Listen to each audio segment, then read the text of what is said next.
Chainsaw man के episode 5 में तो फाइनली डेंजी का सपना पूरा हो गया। लेकिन जब डेंजी पावर के बूब्स को टच करता है तो वो फील करता है कि पावर ने तो कुछ और भी पहना है। तभी पावर की ब्रेस्ट से कुछ निकलता है और ये देख के डेंजी सोच रहा होता है ये क्या चीज है, जिसपे पावर बताती है मेरे बूब्स बड़े दिखे इसलिए मैं ये पहनती हूँ। उसके बाद डेंजी पावर के 2 बार और बूब्स को दबाता है, लेकिन डेंजी को कुछ भी फील नहीं होता। वो बेचारा इतने सदमे में होता है कि उसे सही से भूख भी नहीं लगती। फिर डेंजी को एक दिन माकीमा हेडक्वार्टर में बुलाती है ताकि उससे कुछ पेपर वर्क पे अपनी साइन करा सके, क्योंकि बैड डेविल के टाइम बहुत सारे लोगों का नुकसान हुआ था। तभी माकीमा नोटिस करती है कि डेंजी बहुत ज्यादा उदास है, जिसपे उससे पूछती है हे डेंजी क्या तुम ठीक हो? जिसपे डेंजी बताता है मेरा एक सपना था और वो सपना पूरा भी हुआ, लेकिन मुझे कुछ फील नहीं हो रहा। जिसपे माकीमा उससे पूछती है तुम्हारा वो सपना क्या था?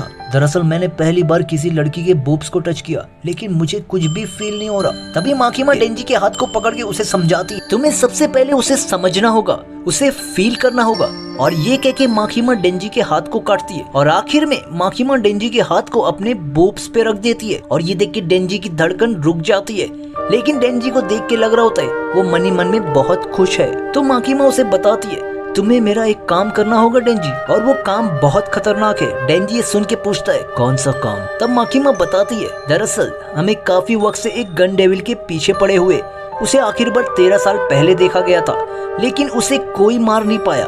मैं चाहती हूँ कि तुम उसे मारो, बदले में मैं तुम्हारी कोई भी एक ख्वाहिश को पूरी करूंगी। ये सुन के डेंजी कहता है कोई भी ख्वाहिश? मतलब अगर मैं तुम्हारे बूब्स को भी टच कर सकता हूँ? माकीमा बताती है तुम कुछ भी कर सकते हो, क्योंकि ये गन डेविल बहुत ताकतवर है। आज से कुछ साल पहले लोग डेविल से लड़ने के लिए अपने पास गन रखते थे, लेकिन सभी के पास गन होने की वजह से क्राइम भी बहुत बढ़ने लगा। उसके बाद एक बड़े से आतंकी हमले में हमने पहली बार गन डेविल को देखा था। तभी हमें एक फ्लैशबैक दिखता है। इधर एक छोटी सी फैमिली है और उनका एक छोटा बेटा जिसका नाम टायू है, वो अक्सर बीमार रहता है। तभी उनका बड़ा बेटा आके कहता है मुझे कैच कैच खेलना है डैड, जिसपे उसके डैड टायू को बेचते हैं कि तुम जाके खेलो बेटा। और जब ये दोनों बाहर स्नो फाइट कर रहे होते तभी बड़ा भाई टायू से कहता है तुम्हें सर्दी हो जाएगी, जाके ग्लव्स पहन के खेलते हैं। और वो जैसे ही घर में जाता है तभी अचानक से एक बड़ा तूफान आता है, जिसमें टायू का पूरा घर खत्म हो जाता है सिवाय उस बड़े भाई के।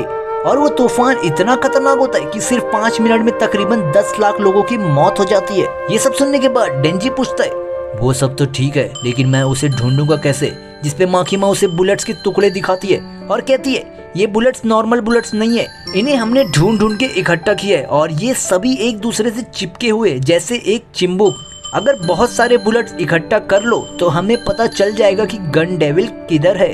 दूसरी तरफ अकी को भी एक बुलेट्स मिलती है और हमें ये भी पता चलता है कि जो बच्चे का परिवार उस तूफान में खत्म हुआ था वो बच्चा और कोई नहीं, वही है अकी हयाकावा। इसके बाद इन्हें खबर मिलती कि होटल के अंदर एक डेविल है और उसने पहले से काफी सिविलियन हंटर को मार दिया है। और हमें ये भी पता चलता है कि उस डेविल ने अपने पावर बढ़ाने के लिए गन डेविल का इस्तेमाल किया है, यानी गन डेविल बुलेट्स का।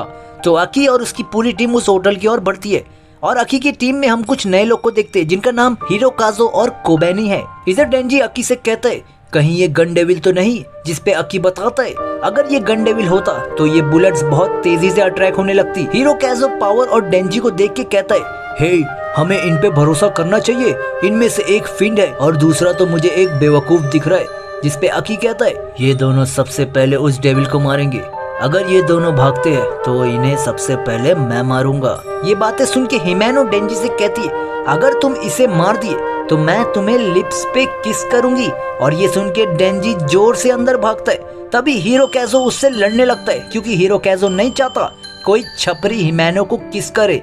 और इनकी लड़ाई देख के अकी सोच रहा होता है कि मैंने कैसे बेवकूफ टीम बना ली है। अकी की ये बात सुन के हिमेनो कहती है हिरोकाजो स्ट्रॉन्ग नहीं है लेकिन बहुत ज्यादा मोटिवेटेड है, और कोबैनी बहुत ज्यादा स्ट्रॉन्ग है लेकिन थोड़ा सा डरपोक है। तभी हम हिमेनो का भी फ्लैशबैक को देखते हैं। हिमेनो एक कब्र के पास खड़ी है और उनका लीडर एक नए मेंबर को लाता है, और वो नया मेंबर और कोई नहीं वही है अकी हयाकावा। हिमेनो अकी को बताती है मैंने अभी तक अपने 6 पार्टनर को खो दिए और तुम शायद 7वें होने वाले हो। फ्लैशबैक इधर खत्म होता है और अब ये लोग 8वें फ्लोर पे जा रहे होते। तभी हिमेनो कहती है रुक जाओ सब, एक डेविल आसपास ही है। तभी दरवाजे से एक डेविल बाहर आता है, वो डेविल कोबैनी पे हमला करने वाला होता है। तभी हिमेनो उसे हवा में रोक देती है और पावर अपने ब्लड के हेल्प से उसे बीच में से काट देती है और कहती है ये तो इतना कमजोर था, इससे तो मैं आसानी से मार दी। डेंजी पूछता है, वो हाथ तुमने कहाँ से लाया? जिसपे हिमेनो बताती है, मैंने एक गोस्ट डेविल से सौदा किया है और मैंने अपनी एक आंख को कुर्बान कर दिया था, बदले में मैं उसके दाहिने हाथ को इस्तेमाल कर सकती हूँ। इसके बाद ये लोग आगे जाते, तभी पावर जानबूझ के किबेनो की गर्दन पे ब्लड वेपन रखती है और कहती है, अगर मैं इसे मार दूं तो तुम क्या कर लोगे? और हिमेनो अपने गोस्ट पावर से पावर की गर्दन दबा देती है और पावर कुछ भी नहीं कर पाती। पावर को समझ आ जाता है कि हिमेनो बहुत ज्यादा ताकतवर है। उसके बाद ये लोग आगे बढ़ते, तब हीरो कैज़ो फील करता है कि हम कब से एक ही जगह बार बार घूम रहे हैं। यानी दोस्तों ये लोग कब से एक ही लूप में फंसे हुए हैं। और हमारा एपिसोड 5 यही खत्म होता है दोस्तों, और एपिसोड 6 जल्दी आएगा।